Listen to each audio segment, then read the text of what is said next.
O küçük umut bile sırt çevirmişti şimdi ona. İçindeki ağırlık adım atmasına engel oluyordu. Tüm gücünü toplayarak zorla hareket etmeye çalıştı. Ayaklarını sürükleyerek bir parka geldi. Burada bir işi yoktu. Nereye gideceğini bilmiyordu. Ailesine yaşadıklarını anlatamazdı. Üzülmelerini istemiyordu.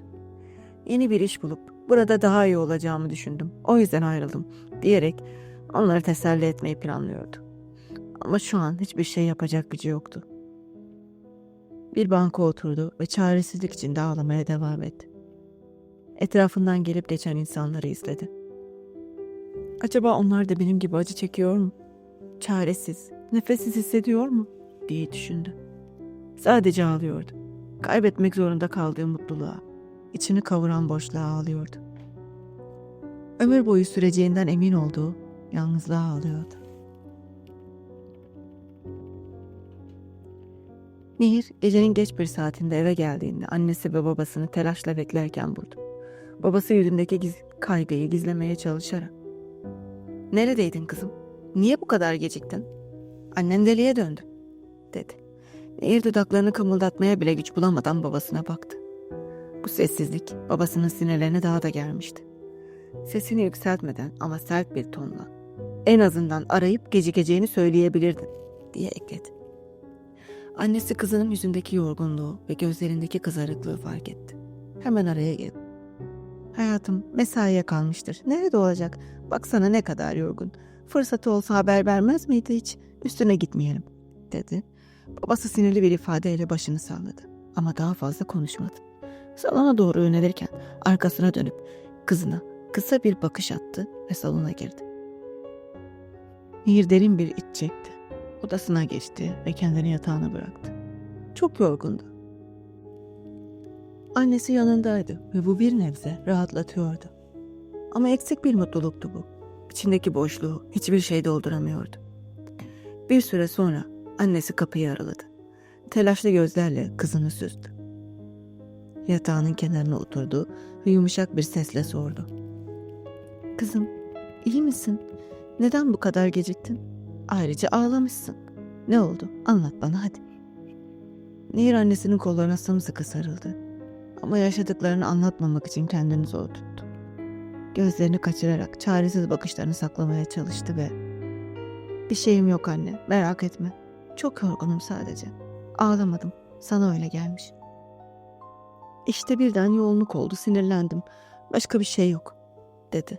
Annesi kızının bir şeyler sakladığını hissediyordu. Ama üstüne gidip onu daha fazla üzmek istemedi. Hafif bir tebessümle "Peki kızım, iyi geceler," dedi. Kızının saçlarını öptü ve odadan çıktı. Nehir annesinde bulamadığı teselliyi Kerem'in hayalleriyle bulmaya çalıştı. Onun kollarında huzuru buluyormuş gibi hissetmek istedi. Kendini Kerem'e sarıldığını düşünerek uykuya bıraktı. Ertesi gün ve sonrasındaki her gün işe gidiyor gibi hazırlanıp Kerem'le karşılaşma umuduyla kafeye gitmeye devam etti. Ama Kerem'i bir daha hiç göremedi. Kafede oturup saatler geçiriyor. Her sabah kendine yeni bir umut aşılamaya çalışıyordu. Aynı zamanda iş aramaya başlamıştı. Fakat bu süreç içinde yaşadığı dünyanın rahatsız edici gerçekleriyle yüzleşmesine neden oluyordu tekrar. Görüşmeye gittiği yerlerde mesleğiyle alakasız işler için küçümser tavırlarla sorulan sorulara maruz kalıyordu. "Bizim işimiz genelde sahada. Yeterli olabilir misin? Bekar mısın? Evlenmeyi düşünüyor musun? Çocuğun var mı? Çocuğun olduğunda iş yerinde tam zamanlı çalışabilecek misin?" Bazen ise iltifat gibi görünen ama daha da rahatsız edici olan yorumlar duyuyordu. "Bu kadar güzel bir mimar müşterilerimizi de beni etkilediği gibi etkiler," demişti biri. Açıkça ona değil de görünüşüne değer verdiğini ima ederek. Bu anlarda Emel'in ona bir zamanlar söylediği o cümle yankılanıyordu zihninde. Bunların hepsi aynı. Emel onu birçok kez aramıştı ama bir türlü konuşacak gücü kendinde bulamamıştı. Yaşadığı her şeyin ağırlığını yalnız başına taşıyordu. Buraya döneli 2 hafta olmuştu ve hala ailesine işsiz olduğunu söyleyememişti. O gün kafede oturmuş yeni iş başvuruları yapıyordu. Zihni karmaşıktı. O sırada birisi omzuna dokundu. "Nehir, bu Emel'di." Nehir Emel'i gördüğünde aramalarına geri dönmemiş olmanın mahcubiyetini hissetti. Hafif çekimser bir ifadeyle kalkıp arkadaşına selam verdi. Ama Emel onu hızlıca kendine çekip sıkıca sarıldı. "Seni çok merak ettim. Niye hiç dönmedin?" Nehir bakışlarını kaçırmaya çalıştı. İçinde ağır bir suçluluk vardı. "Haklısın. Kusura bakma Emel. Ama konuşacak durumda değilim. Psikolojik olarak zor bir dönemden geçiyorum." Emel onu dikkatlice inceledi. Gözlerinin altındaki halkalar, bitkin yüz ifadesi, her şeyi anlatıyordu. Emel masaya kahvesini bıraktı ve gözleriyle sandalyeyi işaret etti. "Otursana." Nehir yavaşça oturdu. İçinde her şeyi Emel'e anlatıp paylaşma arzusu vardı. Ama olanlar inanılacak şeyler değildi. Nasıl anlatabilirdi? Hangi cümlelerle ifade edebilirdi?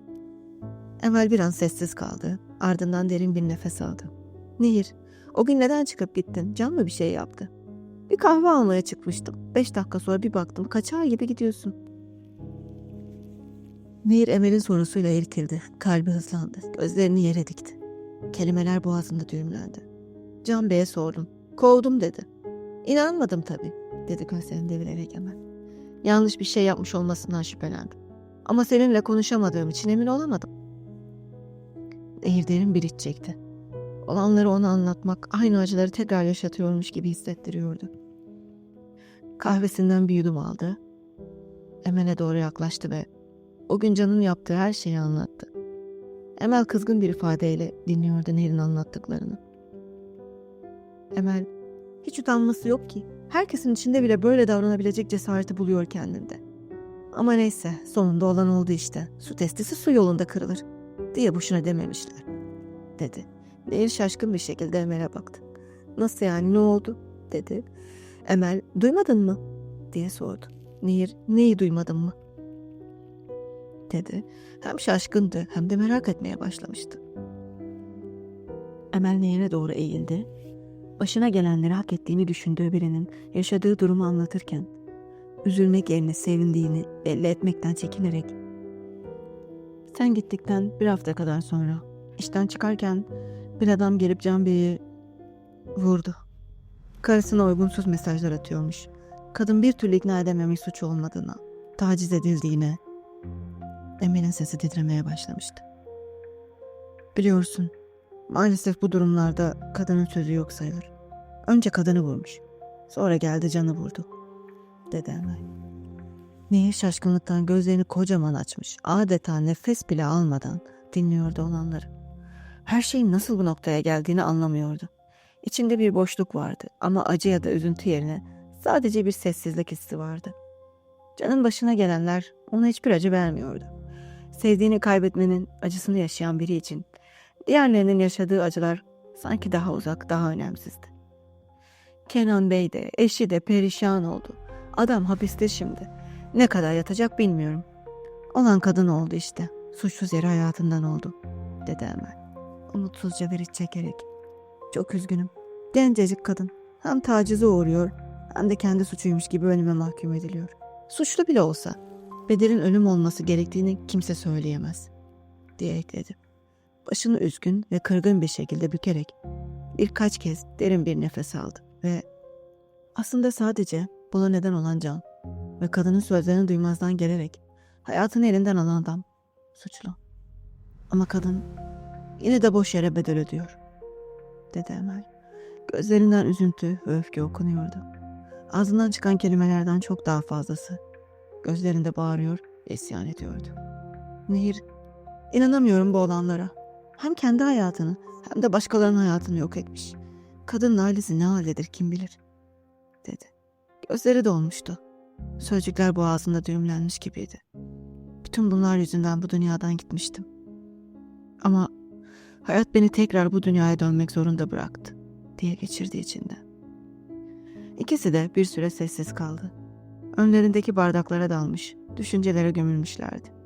Sessizliği bozan Emel oldu. Ne yapıyorsun peki şimdi? İş bulamadın galiba. Bu saatte burada olduğuna göre, dedi. Nehir başını kaldırıp hafifçe gülümsedi. Evet, henüz bir yer bulamadım. Sen niye buradasın bu saatte? Diye sordu. Emel omuzlarını hafifçe silkti, Şirket birkaç gündür kapalı cenazeden dolayı. Galiba Kenan Bey'in büyük kızı işleri devralacakmış. Evde sıkıldım. Biraz hava alayım dedim. İyi ki çıkmışım. Seninle karşılaştım. Sözlerinin ardından yüzüne sıcak bir gülümseme yayıldı. Nehir de Emel'i gördüğüne sevinmişti. Can'ın ölümü onu pek etkilememişti. Daha önce sevdiği birini kaybeden biri galiba başka ölümlerden kolay kolay etkilenmiyor. Üstelik ölen kişi sevmediği, onu sık sık öfkelendiren biri ise üzülmek yerine diğer kadınların candan kurtulmuş olmasına ister istemez sevinmek gibi bir duygu hissediyordu. Yine de hiç tanımıyor olsa bile bu hikayedeki kadın için üzgündü. Tacizin getirdiği korkuyu, suçlamanın verdiği acıyı yaşamış. Üstüne bir de hayatını kaybetmiş bir kadın. Kadının ne sözünün ne de hayatının bir değeri olmamasına duyduğu üzüntü. Bu kelimelerin anlatabileceğinden çok daha büyüktü. Çünkü üzüntü, öfke, hırs, çaresizlik, korku ve başka pek çok duygu birbirine karışmış, Nehir'in kalbinde asla dolmayacak kocaman bir boşluk oluşturmuştu. Hiç tanımadığımız bir kadının öldürüldüğünü duyduğumuzda, sebep her ne olursa olsun, aslında yalnızca kadın olduğu için ölüme mahkum edildiğini içten içe bilmek. Belki de o kadını tanıyor gibi hissettiren şey tam da buydu. Nehir'in içinde gizlenen bu his ona ağırlık yapıyordu. Kahveleri bitince Emel eve dönmesi gerektiğini söyledi. Sarıldılar ve ayrıldılar. Nehir işten çıkmış olduğu yalanına uygun bir saate kadar kafede oturdu. Ardından kalkıp eve gitmek üzere yol aldı.